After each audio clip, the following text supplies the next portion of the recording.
जब आप गली में जा रहे हों, अचानक एक अजनबी आपके चेहरे पर एक गिलास लिक्विड फेंक दे, आपकी स्किन और आंखें जलनी शुरू हो जाएं और आप कुछ भी नहीं देख सकते हों, तो सवाल बनता है उस कप में ऐसा कौन सा लिक्विड था और आपकी बॉडी ने इस तरह से क्यों रिएक्ट किया।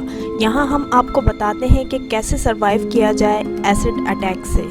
जैसा कि हम जानते हैं, एसिड बहुत चीप और आसानी से ख़रीदा जा सकता है बनिस्बत एक गन, एक चाकू और दूसरे किसी वेपन्स के मुकाबले में। ये एक बहुत आसान तरीका है किसी भी इंसान को नुकसान पहुंचाने का।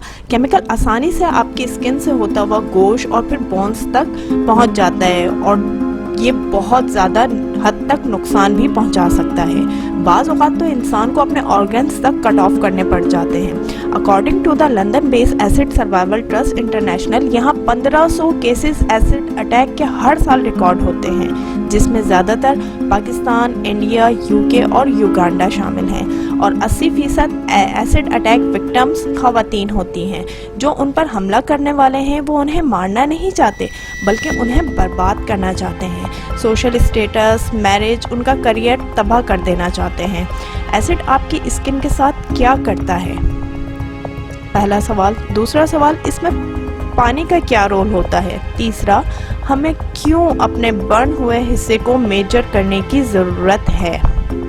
स्टेप 1, जले हुए हिस्से पर पानी डालना। 2021 मार्च में एक अजनबी बैटरी एसिड एक लड़की पर उसके घर के बाहर फेंकता है, लॉन्ग आइलैंड में। उस लड़की का एक कॉन्टैक्ट जल जाता है और एसिड उसके हलक तक चला जाता है। उसकी माँ एक नर्स होती है, वो अपनी बेटी को घर लाकर उसके चेहरे पर पानी डालना शुरू कर देती है।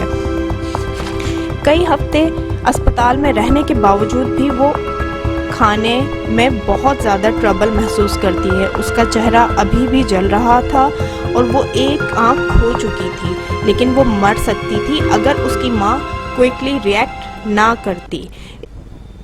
इसलिए जब कभी ऐसा हो तो आपने सबसे पहले जले हुए हिस्से पर पानी डालना है और आपकी बहुत सारी कॉम्प्लिकेशंस कम हो सकती हैं। ये सर्जरी की ज़रूरत को काफ़ी हद तक कम कर देता है। लिहाजा कम से कम 20 मिनट तक अपने जले हुए हिस्से पर पानी डालें। स्टेप 2, तेज़ी से काम करें। अगर आप पर एसिड अटैक होता है तो आने वाला हर सेकंड बहुत कीमती होता है। जब सल्फ्यूरिक एसिड जैसा केमिकल आपके ज़ख्मों पर जिल्द के जमने के साथ राब्ते में आता है तो एंग्यूलेशन नेक्रोसिस का अमल शुरू हो जाता है। इससे हादसाती तौर पर सेल्स और टिश्यूज़ की डेथ होने लगती है और प्रोटीन जो इनसे बॉन्ड होते हैं वो तेज़ाब की वजह से टूटने लगते हैं। इस नुकसान को फौरी तौर पर रोकना बहुत ज़रूरी है, इसलिए सोपी सॉल्यूशन का इस्तेमाल करें। स्टेप 3, जलने की जगह को मेजर करें। जलने की मैवाइश करें और पानी से धोने के बाद इस जगह को साफ रखने के लिए इस पर जलने वाला मरहम लगा लें, लेकिन जिल्द पर छालों को हटाने की हरगिज़ कोशिश ना करें, बिल्कुल भी नहीं करें। किसी भी लोशन या मरहम का इस्तेमाल ना करें जब तक डॉक्टर आपको ना कहें। अगर आपका जला हुआ हिस्सा 3 इंच से बड़ा है और आपके हाथ, पाँव, चेहरे या नाली पर वाक़े है तो आपको अस्पताल जाने की ज़रूरत होगी और डॉक्टर से अपने ज़ख्मों का मुआयना करवाएं। स्टेप 4, अपने जले हुए हिस्से को हरगिज़ ना रगड़ें। अपने ज़ख्मों पर जले की ट्यूब लगाने के बाद अपने ज़ख्मों को ना रगड़ें। कोशिश करें ऐसी जगह पर रहें जहां एसी चल रहा हो, वो आपके दर्द को कम करने में मदद देगा, लेकिन जले पर बर्फ़ ना लगाएं क्योंकि इससे जिल्द को नुकसान पहुंचेगा। स्टेप 5, अहम अलामात की जांच पड़ताल करें।